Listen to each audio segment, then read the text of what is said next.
This is the Detroit Sports Podcast Network.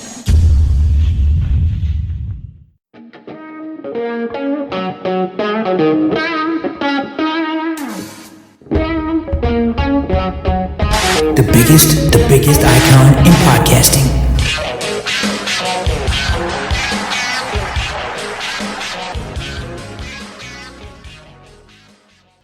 Welcome in, everybody, to this week's edition of the DocNJock Wrestling Podcast. I'm your host, Adam the Jock Straczynski. On today's show, The Rock and Roman plans seem like they've been established for a while, but maybe we're pivoting. The reaction that Cody Rhodes and The Rock received were not completely expected by WWE. Also, is WWE erasing Vince from history, as well as scrubbing Brock Lesnar? We'll talk about that a little bit later on. And TNA is out with the old and in with the new. We're going to have all the lowdown on all of that. We are on our road to WrestleMania, so we're going to break down the happenings with WWE, take a look at what is going on with AEW, help make sort through all of the mess, and make sense of all of the storylines. He's the one. He's the only. He is the Doc, John Macaroon. What's up, cuz? My goodness, cuz WWE is like cinema again. Look, I'm going to ask you this. Do you like this more realistic UFC style approach? This has TKO, former Anthem, written all over it, or the former company that the UFC had. This has that written all over it, where they say, okay, how does this company that used to be known as professional wrestling, sports entertainment, how do we take it to the next level? Bro, they were in Vegas during the week of the Super Bowl, and what they've decided to do is, let's take the elements of realism, let's put on a UFC style, kind of confrontational. I thought that on Thursday that they would just sit at tables and talk it out and talk a bunch of junk and walk away. No tables. It was confrontational. A lot of people are buzzing. They're talking about it. Look, we can always dive into who knew what when and did they pivot because of the crowd reaction. But in the end, in my mind, it spiced up the interest level to see how they're going to get to WrestleMania 40. And for me, while it's a little bit annoying because you would assume it's going to be Roman and Cody, I feel like they could have just, because of the interest level, you didn't really have to put a lot of extra icing on this cake. Everybody wants to be in the bakery to get it, no matter what. There's a line out the door. And it just feels like they left everybody waiting to put extra sprinkles and put extra lettering, put extra icing, and you're like, that's a lot of extra work for something where all you really needed to do was have Cody say, I choose Roman. Or you could keep it simple and just say, Cody says, you know what? Seth got me thinking, I'm going to decide, and you have people going back and forth. But this new way of realism, in my mind, it's cinema. It's great. People are talking, they're buzzing. And I do think that, in my mind, there's no way you just haphazardly just go about putting this together. There's no way it's a 1 week plan and they pivot it and make decision last Friday for what happens on Thursday. These things are calculated, and these things are in such a way done so that people react. Because everybody knows it. I'm staring at the book right now. Controversy equals cash. When you get people buzzing, when you give them the belief that I'm going to take away what you wanted, do you really think WWE, knowing that the worldwide audience wants one match, would actually pivot away from that? I don't think so in this day and age. I think it's beautiful what they've done. They yanked something away that people wanted only to pivot back, and I think it gave people more of a yes because people thought it was going to go away.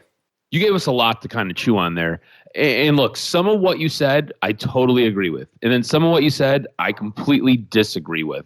Let's start with what I agree with.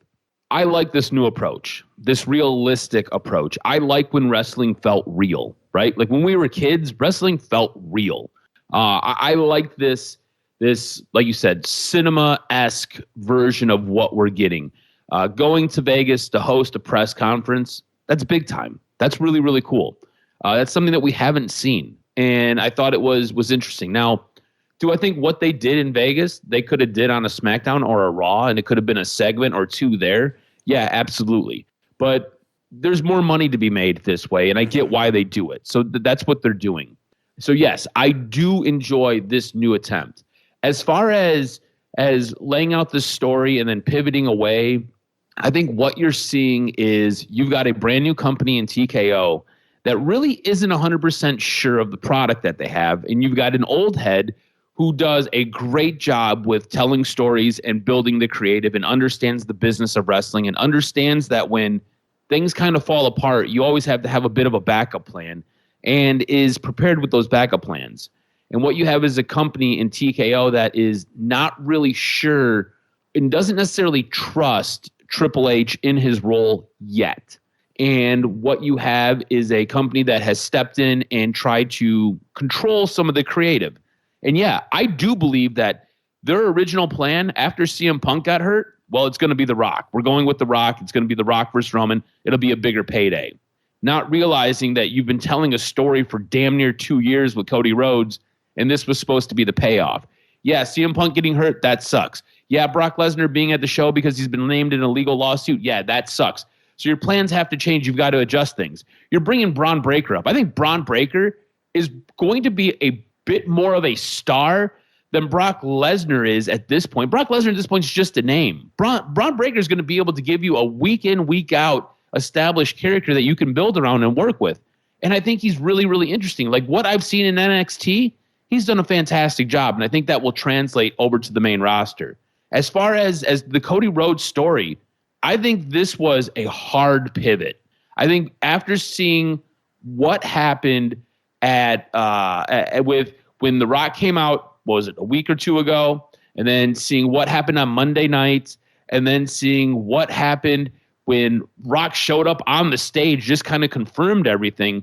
This is the direction that they have to go. They have to go with Cody Rhodes. I think the fans have impacted creative because I think the original creative was it was going to be Cody Roman, and then TKO got involved and was like, no, we need a bigger payday for WrestleMania. It's got to be The Rock. And fans were like, no, we don't want that trash. And the Rocky chant sucks that you got on Monday were absolutely bonkers. That was something that I never expected in the world. You know, The Rock as a character has basically come full circle now. The Rock as a character started off with the Rocky sucks chants and was able to build The Rock out of those chants. He ended up turning a negative into a positive. Remember, they tried cramming him down our throats as a baby face. And they're like, you're going to take him, you're going to take him, you're going to take him. And everybody's like, no, Rocky sucks. And everybody starts the Rocky sucks chants when he was Rocky Maivia and he had the arm tassels, only for him to take that negative, turn into a positive, and he became a heel. And he became The Rock. And The Rock then transformed into this weird gray character because that's what everybody was in the Attitude Era. Stone Cold Steve Austin was a gray character. He ends up becoming one of the best baby faces and becomes a Hollywood star, all in the same breath, essentially, only to now come back to Rocky sucks chants on Monday Night Raw and at the Thursday presser. To me, this is awesome. And the fact that WWE is listening to the fans, I think, is even cooler. I was shocked by the Rocky sucks chants. I was shocked by the reception that The Rock has received over the last couple of nights. I was blown away at how far behind everybody is behind Cody Rhodes. And now The Rock going back and turning back into a heel, because that's what he's become, is really, really interesting to me. The one thing that I'm struggling with, and I'm wondering, I want to get your reaction to the Rocky sucks chants, but I also want to get your reaction to some of this convoluted storytelling that we have, right? So you go back to last Friday's SmackDown, The Rock and Roman are standing across from each other in the ring as we basically fade to black. And they look like they're ready to fight. Only for The Rock and Roman to end up leaving Las Vegas together, side by side with Paul Heyman. In like a matter of a few days, they went from being enemies to now becoming friends. And like, I have a hard time. Like, I need this to be explained because they haven't explained it to me yet. So I'm wondering if you're having a hard time with this chunk of the creative right now, because again, this is where I believe that pivot comes in. They haven't had time to really flesh this out. And they're like, no, we got to go back to Cody now. We made a little bit of a mess of this. We will explain this mess away over the next couple of weeks, and we'll get into whatever we're going to get into. And just me spitballing with you real quick, I think what we end up with is a tag team where you have Seth Rollins, because Seth Rollins was involved in that press conference. You have Seth and Cody teaming up against Roman and The Rock, maybe at the Elimination Chamber. Maybe we get that on a SmackDown or we get that on a Raw. I'm not sure, but I think at some point we do get that. But I guess what were your reactions to Monday night with the Rocky Sucks chants? That's expected. Look, when you look at it like that. That was expected? That was no way near that was expected. No. Expected by me. I mean, when you have the reaction online of "We want Cody," and the tone was the tone that was set, the perception was Rock took the board seat and politicked to get a position. That's not what happened. You think, all of a sudden now he's going to be like, oh, you know what? I'm going to work with Roman Reigns. I don't believe a company of this magnitude operates like that. I think that they knew, okay, we are going to tease this. We are going to have, I think it makes perfect sense that you go to Rock and you say, okay, you know, we're going to do this. And then that leads to an alliance with The Rock at first, because then you set up the betrayal for the future. I don't think that in my opinion, that this was done in a week's time and then everything changes. You got graphics, you got plans, you got people. I think that Triple H is not operating this like a lemonade stand. This is somebody that understands what's going on. And now he's interjected himself. Yeah, maybe the vitriol and the prolonged nature, but I do think that in WWE, people think that, and people don't understand, if there's a reaction one way, that's a good thing. If there's a heated reaction, that's also a good thing. You got to remember, they can pivot as much as they want. No card, no matches were announced. Cody never made his decision. I do think there were cracks along the way because a lot of people wonder, well, why did Cody say I'm not going to finish my story at WrestleMania? Well, Cody's going to have to explain that, and maybe he can talk about Seth and what he heard or what he was thinking, or maybe that his first thought was not to go against Roman, but once he saw The Rock, they're going to have to tie that up in a much better way. But I think that The Rock is somebody that transcends minutia. If he wants to be heel, he can be heel. If he wants to be face, he can be face. And I do think that when you recognize, you don't think WWE knows that people are talking about, wait a minute, is The Rock coming for Triple H's job? I'm certain they could say, oh man, that's lovely. That's a great angle for this if it wasn't already thought about. Because what did Triple H say on SmackDown? There might be some confusion here, but I'm the guy in charge. That was beautiful. Some people don't know the role. Exactly. Some people don't know the real role. That's beautiful. What a story to tell. That was great. Yeah. Realism bleeding into the company where The Rock could say, you know, board members can make some decisions here real fast, Paul.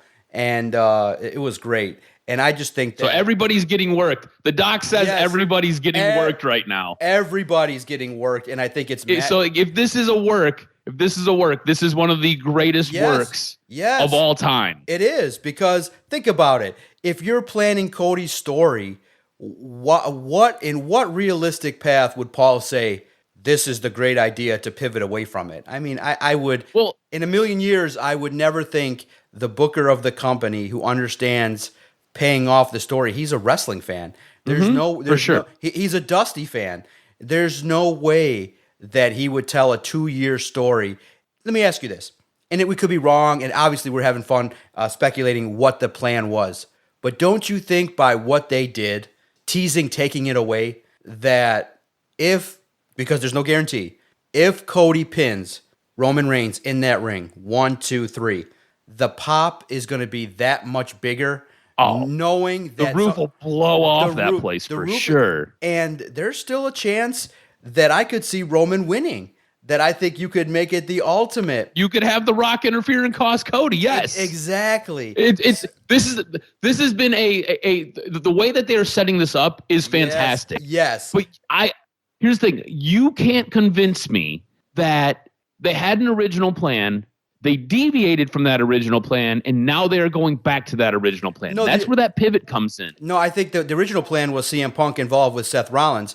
The pivot has to come in involving, well, how do we get Seth involved now in this chaos because he doesn't have an opponent? So that's where the pivot is. I think the plan for Roman, Rock, Cody has been set all the way probably now to SummerSlam. That if they have a plan, they say, here is how it's going to work in regards to this. Because otherwise, if you're The Rock, okay, and you're sitting there and you're going, I'm going to get on this board, and you're pitched a story, you think Rock was pitched this story in January, in December?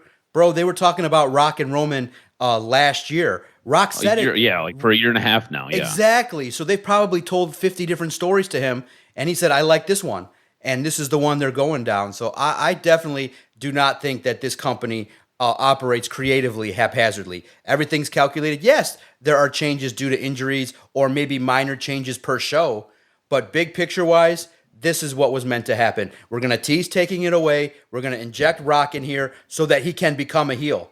I think that was the plan. He's the bad guy. What would him joining the board represent? Something good? That he's going to come in and then all of a sudden jump in. I think you might be mixing real life. I think you might be mixing real life with storytelling. So him joining the board, I believe that was done to soften the blow of Vince, because Vince getting ushered out, you now have Roman. You now have The Rock. Everybody loves The Rock. The Rock is a great face. The Rock could basically talk his way out of a shit sandwich, backing up into another pile of dog poop, and still be able to talk his way clean because he's that good. And I think that's what the reason for The Rock coming into this. You have to remember, The Rock ended up politicking to get his name so he can use the name The Rock, because WWE owned that.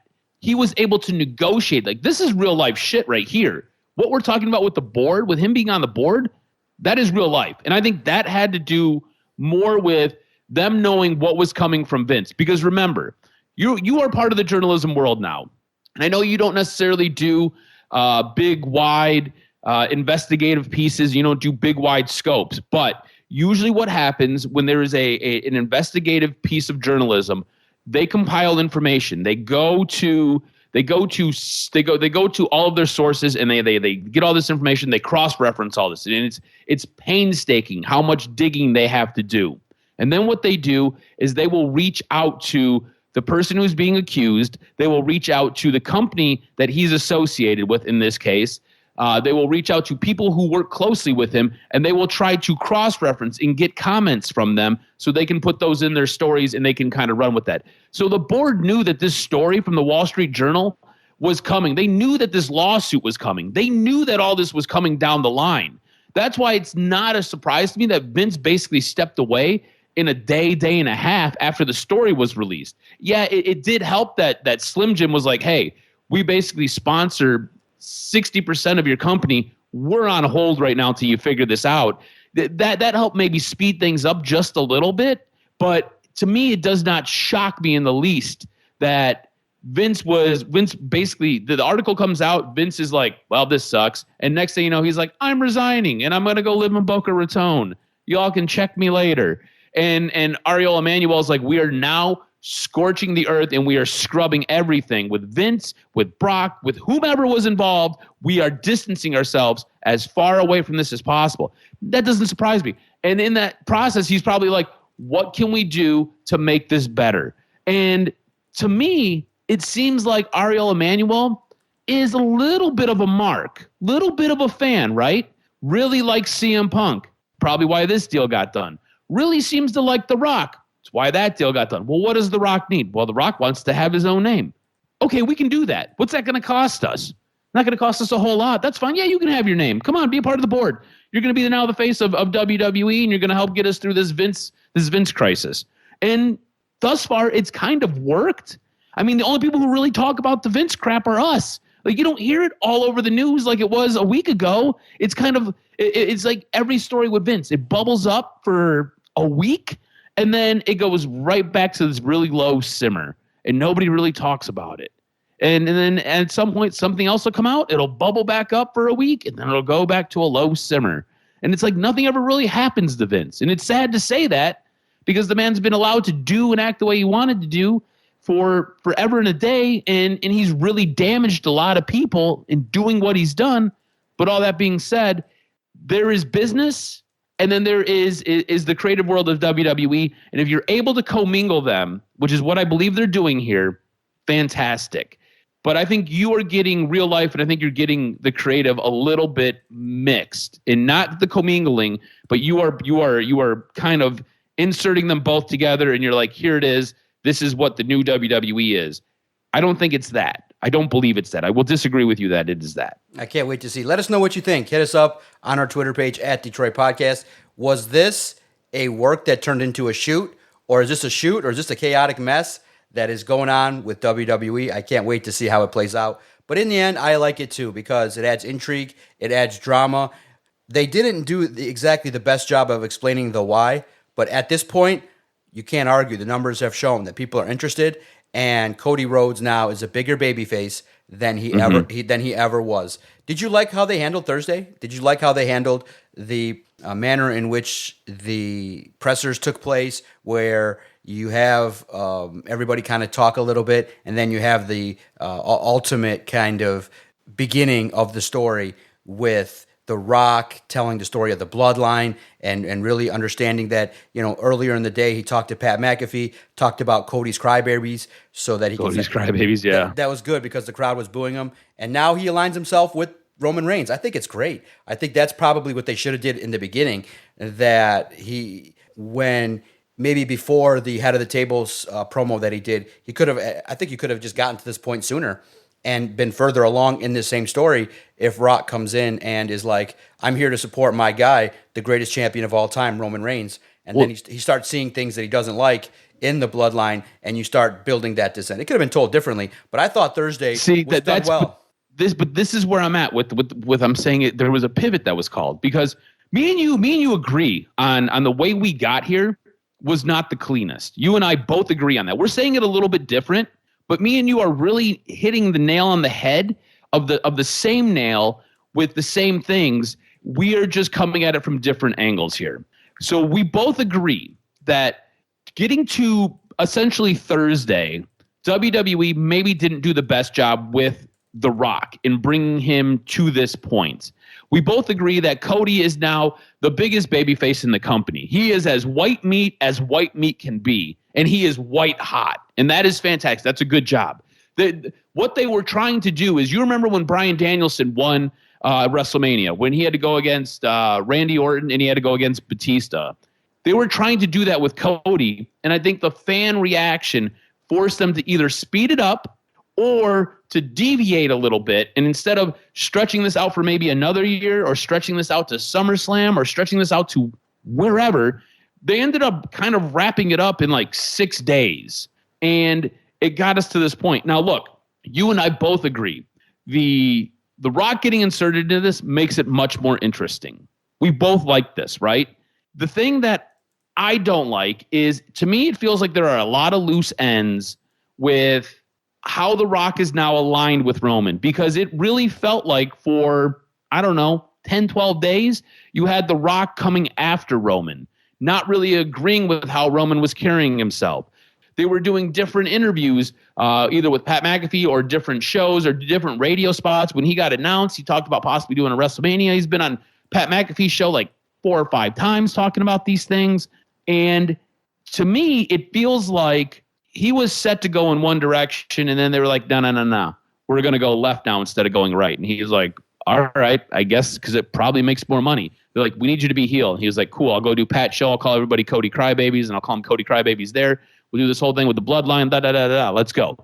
They are working their way through it, but I think it is their way of shoveling themselves out of a hole, because I don't think this was the original plan, and I think that this was not done the best. Can we both agree that getting The Rock to this point has not been ideal? It has not been the best storytelling. Yeah, it's interesting too, because the man's 51, and while he's a star, I even think too, if you just want to parse it back, you don't need this story. I think that you don't need to have him getting physical in the ring. I think it would have been just great to have him as a figure, as a mentor. Do you really, 51 years old, do you really need Rock bumping around? I think he would have been great as a mouthpiece, as just a figure behind Roman Reigns. I need you, Rock. I need you. I need you to keep this reign going.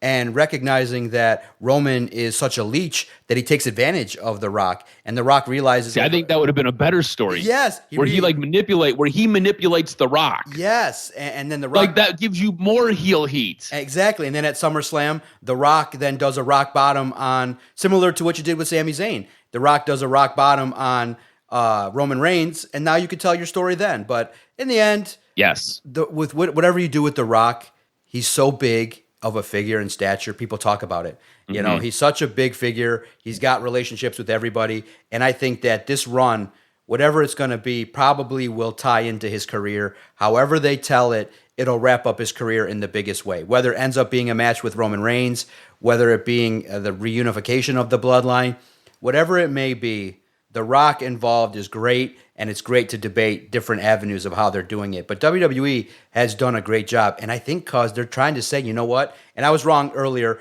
It wasn't Anthem. It's the former company was Endeavor, and then they merged to become TKO. Correct. TKO, I think, is making the play to say, you know what? We're going to compete at the highest level for digital numbers with the NFL, with big-time leagues. We want those kind of numbers. And how do you get numbers? Chaos, controversy, realism.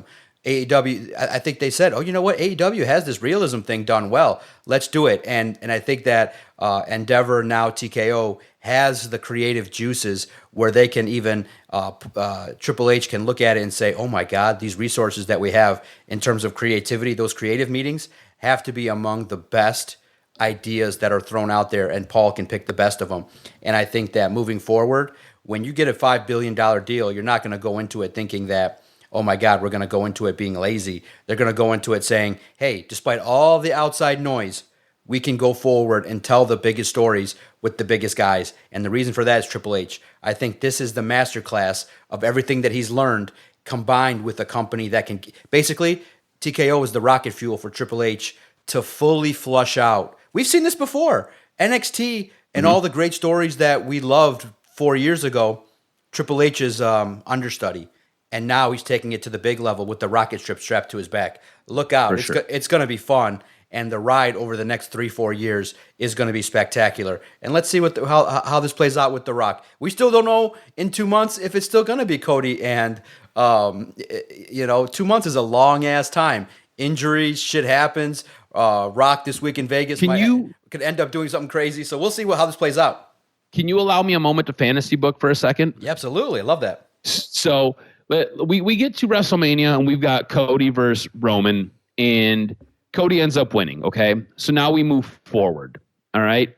You have probably 2, maybe a 3-week build where you've got The Rock really upset, and he's taking this loss to the Bloodline incredibly hard. And he's really kind of every week he's getting a little bit more and more irritated with Roman, especially for the loss, but now just kind of watching because he's been integrated to the Bloodline, and he's watching how he's doing everything. What you have is you now have The Rock getting so upset with Roman that he basically removes him as tribal chief. Maybe they go back and they do another one of those tribal warfare storylines. He removes him as tribal chief, and he beats the shit out of him. It could be at a pay-per-view. It could be on a SmackDown. It could be wherever. And Roman goes away for a while. Roman goes away for a couple months. It's not like he's really there all that much anyway, so it's no big deal. But in his stead, while he's gone, The Rock now takes over as the Bloodline's leader. And you're giving a bit of a shine, you're giving a bit of a rub to a guy like Solo, who I feel like Solo's got almost endless potential. If they book him right, the dude is the scariest monster on the roster. They did a fantastic job early of that. Gives a little bit of a shine to Jimmy. You can have Paul still working with The Rock if you want, or Paul can be in the background trying to devise a plan for Roman because he's so loyal to Roman. So you've got multiple storylines kind of going on at the same time, right? Only to have The Rock come back at SummerSlam or for SummerSlam to challenge Roman for the right of his kingdom back, of taking over the Bloodline. And you can go into a storyline there, but you need The Rock to basically be committed for like the next 6 months. And I don't know if you're going to be able to get that, especially with movies and everything he's got going on. But if you could work it out, you could then have Roman defeat The Rock at SummerSlam.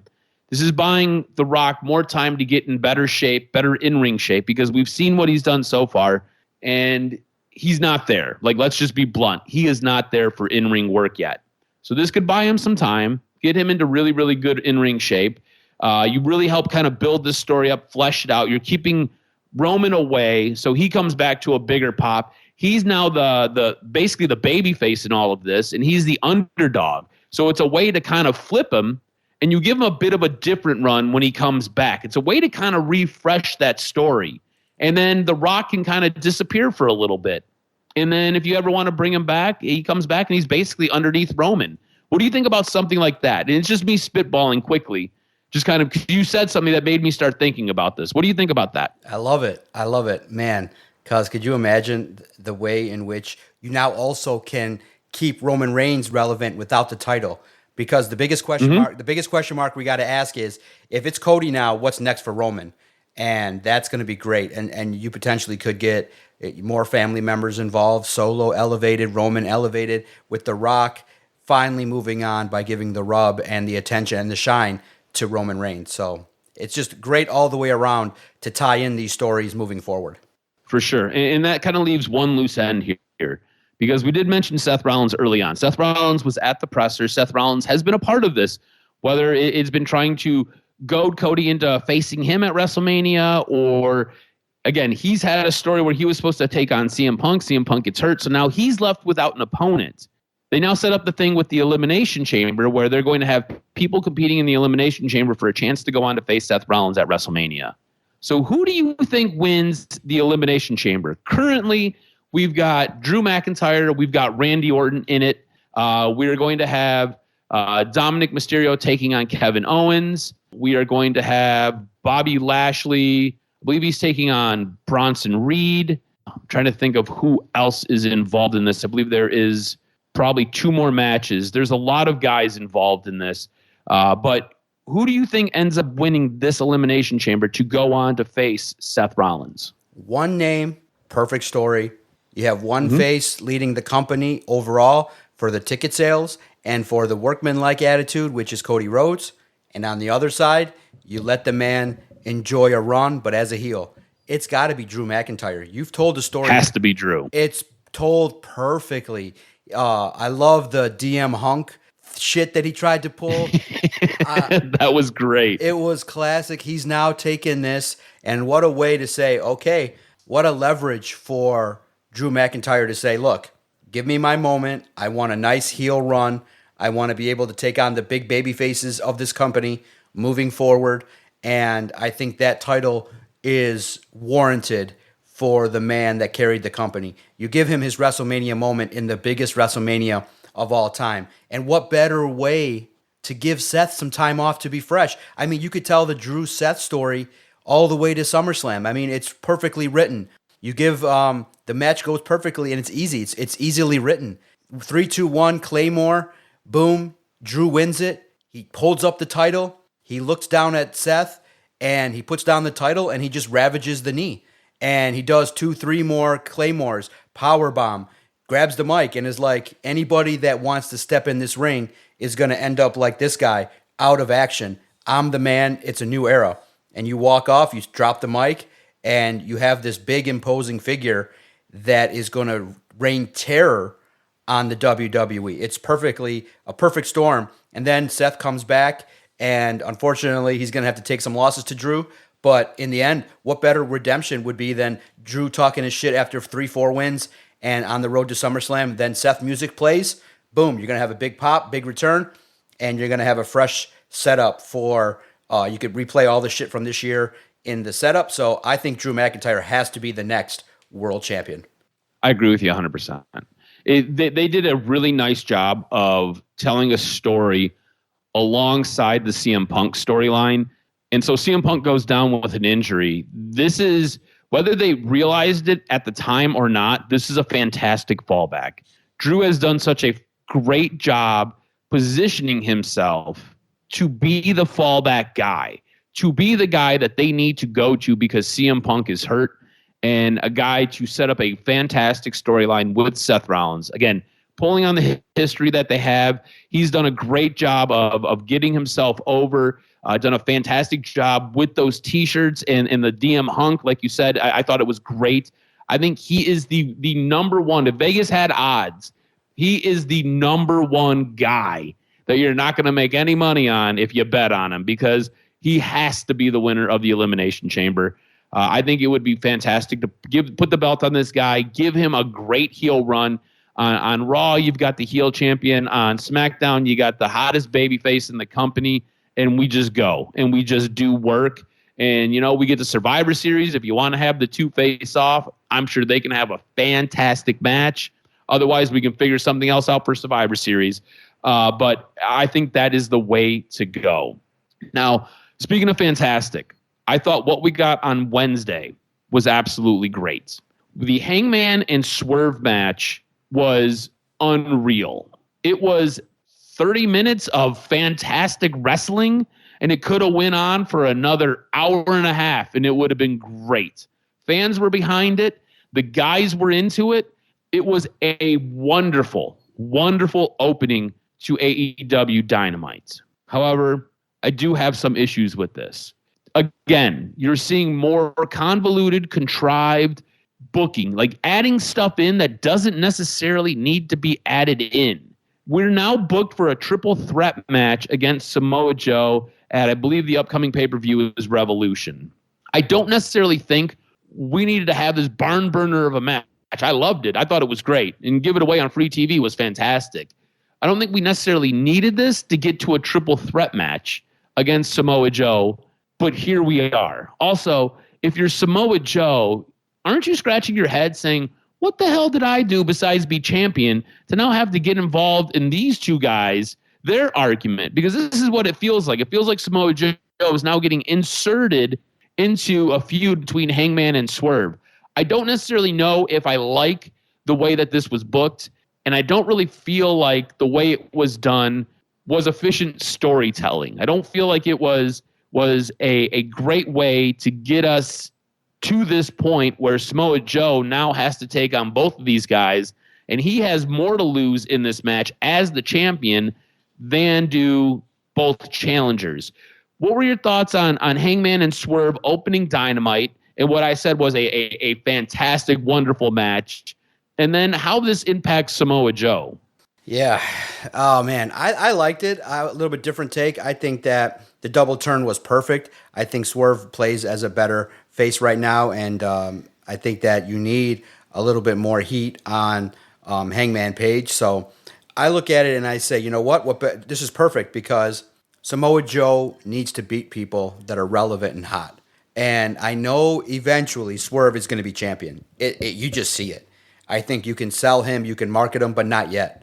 I think you got to, if you have Swerve beat Samoa Joe right now, it's illegitimate. It's not respected.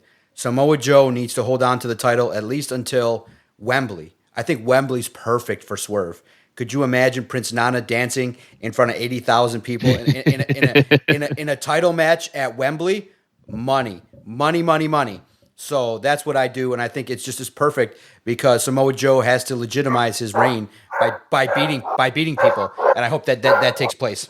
Yeah, I would agree because at this moment in time, I'm not 100% sure that you take that belt off him, right? He just got that belt. So if this is the way you're looking to book him, right? If you're looking to make him look strong, yeah, Hangman v. Swerve, taking them on in a triple threat match, makes all the sense in the world to make him look bigger if he comes out the winner. But you got to remember, Swerve is white hot right now. I mean, something similar to what you've got going on with Cody. You've got this organic push for Swerve, and then they did such a good job with this double turn in this match where Hangman was just looking to survive the match, just doing anything he can do to basically disrupt Swerve, because Swerve had to beat him to become the number one contender. Swerve couldn't beat him, so by default, Hangman becomes the number one contender, and he wouldn't give him 5 more minutes, even though Swerve was wiping the mat with him. And in this, Swerve becomes the face. He's been white hot as of late. So if you're going to keep Samoa Joe strong and keep the title on him, this makes sense. But I don't know if they're going to do that, because you've got to remember Swerve has been one of the hottest names in all of AEW for months now. And it really feels like it's the time for Swerve. And it would be a very transitional reign for a guy like Samoa Joe, which is a little bit unfortunate. What do you think about them putting the belt on Swerve? I know you want to keep Samoa Joe looking strong and putting him in this triple threat match, but Swerve has been white hot. Swerve is now a face. Hangman's now a heel. It kind of feels like it's Swerve's time. It does. But then you recognize, too, it doesn't mean as much because if you got a guy that's a title holder for a month, it means that you beat a bum. I think you want Swerve to start off his reign by beating a legend, by beating somebody that's been beating hot. I can't, because then you devalue the title. You can't have transitional title holders with the belt of that magnitude. Samoa Joe deserves a run, and I think he gets the win, and it just similarly, it just fuels the hunger, and it'll mean more to Swerve when he actually wins it. I think you can't have it take place that soon. Too soon. Okay. And look, I agree with you. We both like champions holding on to the belt for a while. It adds credibility to the reign, adds credibility to the championship. That way, when the next guy comes along, it's not like you took the championship off a bum. You got to legitimately crown a champ. So it'll be interesting to see how they end up booking this. We've got a couple more weeks before we are at Revolution. It'll be fun to watch Swerve play this face role while Hangman's doing a really nice job playing this heel role, and Samoa Joe is just kind of on the periphery looking in at both of these guys having a feud while his belt's on the line. Like I said, it's weird booking. Now, Tony Khan had his special announcement. I don't think it leaves any doubt that Mercedes Moné is AEW bound. Do you like this setup for her debut? We're about 5 weeks out. They did not announce her, but if you look at the graphic, there are dollar signs in Boston as 2 S's. It's being referred to as big money. Again, Mercedes Moné is money. This leaves, you just start connecting dots, and this is such a big deal that it is obviously that it's Mercedes Moné. And look, there are other details that have kind of come out, and I'll give you some of these. Fightful Select states that Mercedes Moné has been on the company's payroll since at least January. It had been previously reported that talks between Mercedes Moné and WWE had fallen apart in late December of 2023. She was supposed to be part of the Royal Rumble, and it just did not happen. It sounds like its money was the issue. Now, the report goes on to state that there was consideration to announce to the announcing of debuting Moné, but the decision was passed on that for the TD Garden was set. And then obviously the March 13th show will be in Boston, and that is Mercedes Moné's hometown.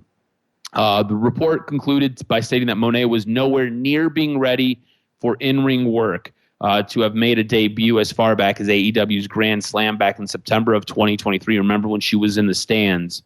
Mercedes Moné's basically been out dealing with a knee injury since she was working in New Japan. She was supposed to go back to New Japan, and she was supposed to have a match. And they had a couple different things set up for her as far as winning belts and carrying belts and adding a little bit of prestige, but never happened. Never came to. She was supposed to go take the belt off of Julia. Julia might be signing with WWE. We're kind of waiting to see what takes place there. AEW has no interest in Julia. They don't feel like she's a very good wrestler, even though she's had fantastic matches for the last 2 years. So really, really interesting there. But Mercedes Moné, look, all signs point to her showing up at Boston, at TD Garden on March 13th with AEW. What was your reaction to Tony Khan's announcement, and what's your reaction to Mercedes Moné being AEW bound? They got to find somebody else to give these announcements. Tony Khan seems like he's hard. He's a hard listen, dude. Yeah, it's like it almost feels like it's a hostage video. With all due respect, it just feels like he's staring into the camera, and someone's staring at him and saying, "You better deliver this line the right way, or the company's going to go into bankruptcy, and you're going to lose $4.6 million in viewers." It has the feeling. You know what it has the feeling of when he talks? It's like he's staring at a big board of live viewers. And prior to him coming on, it's at 149,000. And then he comes to the camera and it's like 104,000. And he sees like, what the fuck? 40,000 people dropped just at the sight of me. And then he's got to deliver a message. I'm not inspired by what he says. But other than, okay, the fact that the guy delivering it is interesting, I think the message is great. You now get the tease of knowing and finally understanding that Mercedes Moné is going to the company, and she's going to be a star, and it opens up so many intriguing matches. I'm excited. I can't wait to see the show, and it's going to be great all the way around. And for AEW, I thought that they put on a good Dynamite show, and man, because you see it again, we've talked about it a lot. When there's an active crowd that's chanting and cheering, it just makes any show that much better. And the crowd for Dynamite was pretty legit. Yeah, the Dynamite was really, really good this week. I thought Dynamite was absolutely fantastic. And you're right. The crowd makes it. The crowd really helps sell what's going on. And again, having that good show, not having that flat show, you got it here. This was creme de la creme from AEW. It was really, really well done. I enjoyed it. This week in wrestling, anything else that really kind of piqued your interest or you wanted to kind of get into before we transition to our next topic, which is show of the week? Yeah, real fast. Look, even though CM Punk is injured, the fact that he's adding fuel to the fire in his commentary, the added element of him talking about The Rock, talking about Cody needing to step it up and stop being basically a bitch, I thought was great. He adds something to it. And if his in-ring career ends, look, in the end, that's a guy you want to keep around. Align him with somebody that's the up-and-comer, the next wrestler. Could you imagine Seth Rollins with CM Punk behind him all the time, talking, just being his mouthpiece? I mean, CM Punk is a personality, and you might end up finding that, you know what, his in-ring stuff is fine, but the work that he does as a personality, the things that he can say, the things that he can represent, I think he can be on the level of a Paul Heyman, where the man can say things to get people riled up, to get people talking. And in that game, that's one component that you can't teach. He says it so naturally. Why? Because he's a student of the game. He understands what people are saying, thinking, and I think, he's got a story to tell in the ring, but I'm getting more excited about what the man can do outside the ring and his involvement in the company moving forward. It's an asset, and you can see it just by the 1 hour that he spent, which is now on YouTube, which is great. If you don't have the Peacock, you're not a streamer, go check it out. The full hour is available on YouTube. Him and Big E chatting it up was spectacular in my mind. It was great, along with the others that were there, and I thought it really added to the show. So the Paul Heyman guy takes on Paul Heyman's role and becomes the mouthpiece. Yes. I like it. I think you're right. I think at this stage of his career, his body has failed him so much, right? And look, wrestling is hard, man. You have to. They talk about building a callus on your body so you can take those bumps, so you can handle these things. It seems like he's been hurt in such weird ways, and it sidelines and shelves him for 6 to 8 months every time it happens. I think you're right. Giving him a microphone, letting him be creative, letting him talk, letting him do these things, maybe take a bump here or there, but not a big bump. I think that might be the way to go with CM Punk. I like where your head's at. I think it's fantastic. I think he was really, really good sitting on that panel. Commentary is a way for him to go. He can help get things over. Speaking of commentary, I'm glad you kind of threw that out there.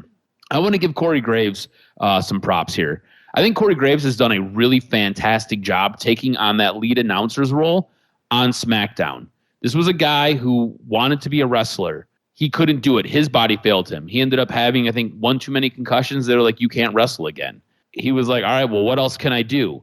They're like, we're going to put you on the desk. You're going to do color. And he's worked his way up from NXT to Raw to SmackDown as the color guy to now leading the SmackDown commentary team. And he does, I think, a fantastic job. And he can play both roles. He can be the straight-faced good guy, or he can be kind of that sleazy heel on commentary. He can play all roles. I think he does a really fantastic job. I want to get your vote for show of the week. I think we're going to be aligned again this week. Yeah, in my mind, I thought that Raw was a decent show. I thought that getting the situation moving forward was real interesting. I felt like, okay, now the heat's there, and you have a show that's going to start to set up WrestleMania. So I like Raw this week. SmackDown was a close second. It was really good too. But here's the thing too. I think, in the end, it was tough too because Dynamite was spectacular as well. Mm-hmm. I thought this week was really tough to decide, but I think Raw was the best show this week. Interesting. So for me, it was Dynamite followed by Monday Night Raw, and it was incredibly close. So I'm gonna give a half point to Dynamite. I'll give a half point to Monday Night Raw for show of the week. I think if you watch either show, you are in for a treat. I thought both were pretty fantastic. You ready for some news and notes? I am, and I got maybe even a note myself, which I just got in an email. But real fast, before we get to professional wrestling news and notes, just your first thought: whispers, maybe tiny whispers. Stephen A. Smith hosting WrestleMania. Thumbs up, thumbs down. Thumbs down. Well, why? What's the reason? Not really. He's a big wrestling fan. He's a big guy and big personality. I'm not really a fan of Stephen A. Smith. I don't really take anything that comes out of his mouth with any sort of credibility. I feel like I think you're trying to force a celebrity into the wrestling world. I just don't see him fitting, whether he's a wrestling fan or not. I don't ever hear him talk about wrestling. I wouldn't know he's a wrestling fan unless you just told me he's a wrestling fan. So it just doesn't seem like a fit, and I just don't necessarily need him hosting. I just don't need to see his face. Yeah, there's a tie because I don't know. I'm not a fan. Yeah, there's a tie because of Philadelphia, so he's got a little bit of that cheap pop. But if he doesn't host it, I would expect that he'll be there. He's got a relationship with Nick Khan and things like that. So anybody with clout like that, with millions of followers and a voice that can talk about it, there's an influencer aspect that we'll talk about later, is that WWE wants to attract those that have big voices and big names, and it's a little bit cheap. But again, all attention is good attention. Hit me with this week's professional wrestling news and notes. What made the list? So this is going to be a very Rock and Cody and Vince and Brock heavy news and notes. And this is just to kind of give you a little background to a lot of the stuff that we talked about today.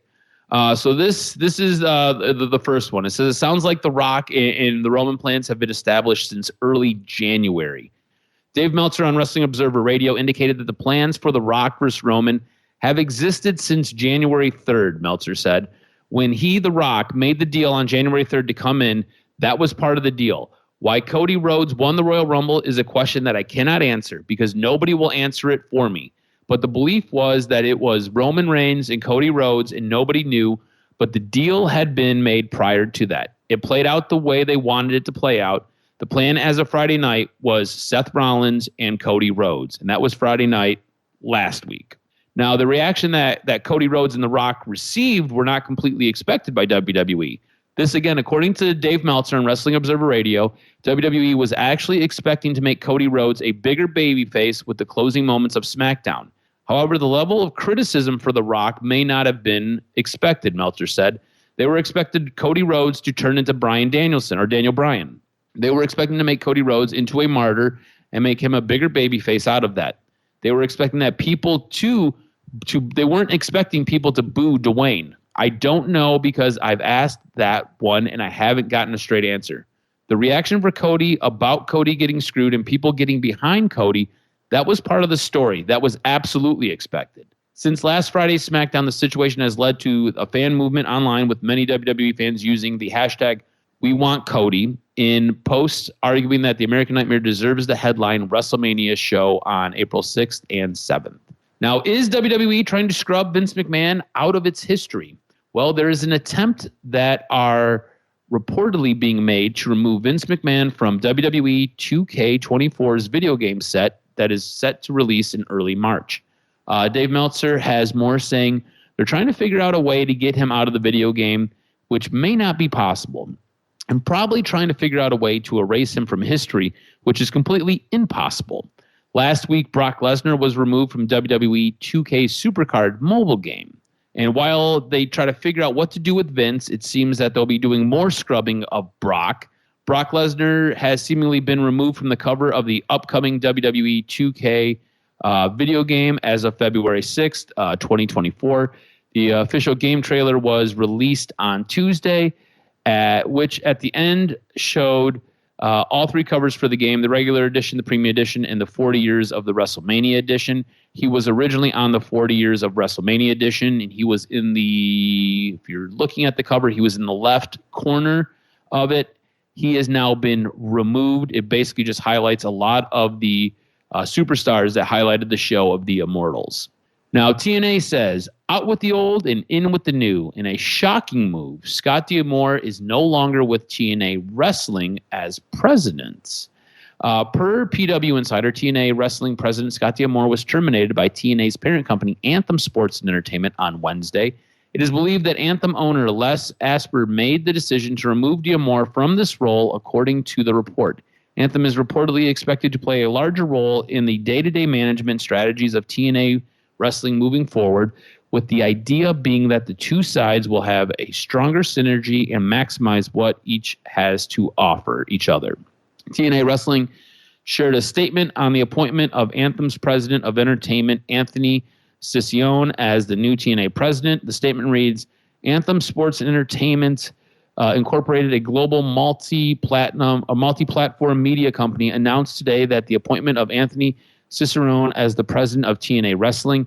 The statement goes on to say that Ciccione replaces Scott D'Amore, whose contract with Anthem has been terminated. Ciccione has been with Anthem for the last 16 years, managing technical operations and multiple cable and digital channels. Prior to his time with Anthem, Ciccione was a producer of sports content, including catapulting the Score to success by bringing WWE to the channel.